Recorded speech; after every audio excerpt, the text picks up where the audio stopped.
안녕하십니까. 팔질환 무엇이든 물어보세요. 이우천입니다. 발목의 골연골 병변, 골, 뼈와 연골. 이거를 이제 박리성 골연골염이라고도 한대요. 어쨌든 골연골, 뼈와 연골의 병이다. 어떤 경우에 수술하지 않고 치료해 볼 수 있겠는가? 이런 거 한번 말씀드려 보겠습니다. 그 전에 이 박리성 골연골염이라는 거에 대해서는 거골 골연골 병변에 대해서는 여러 가지 치료 방법이 있는데 반드시 치료를 해야 되느냐부터 시작해서 어떤 방법이 좋으냐에까지 절대적으로 이렇게 해야 된다는 근거가 부족한 경우가 아직은 많습니다. 수술하지 않고 경과를 봐야 되는 거. 이거는 뭐 비수술적인 치료를 아예 안 하고 그냥 기다려 보는 수도 있는 거죠. 그럴 때는 증상이 없는 경우, 우연히 발견된 경우, 증상이 없는 경우 비슷하겠죠. 어떤 사람이 발목을 또는 발을 다쳐갖고 사진을 찍어봤더니 우연히 발견됐다.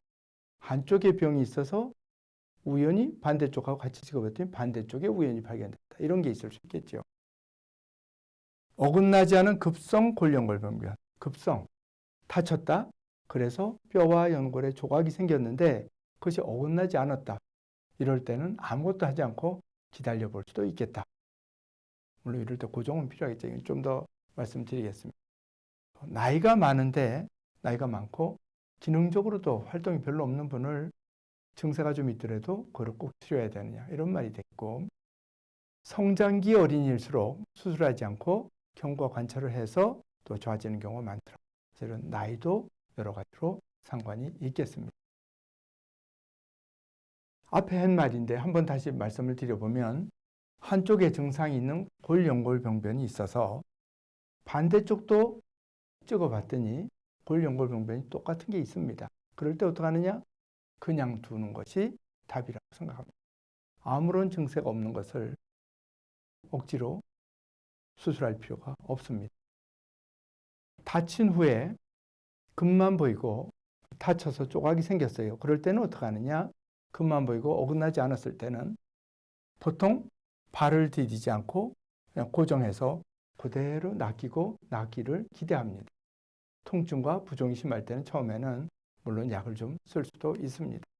그래서 증상이 없을 때는, 가령 어떤 골연골병변이 우연히 발견이 됐다. 그럴 때는 자유로운 활동을 허용할 수 있습니다. 뭐든지 해도 좋습니다. 증상이 있을 때는 강한 충격이 가는 활동을 우선 하지 않아야 되겠죠. 그것이 이제 비수술적인 치료라 그러지만 치료는 특별히 뭘 하지 않더라도 강한 충격을 피하는 것이 치료의 방법이라고 할 수 있겠습니다.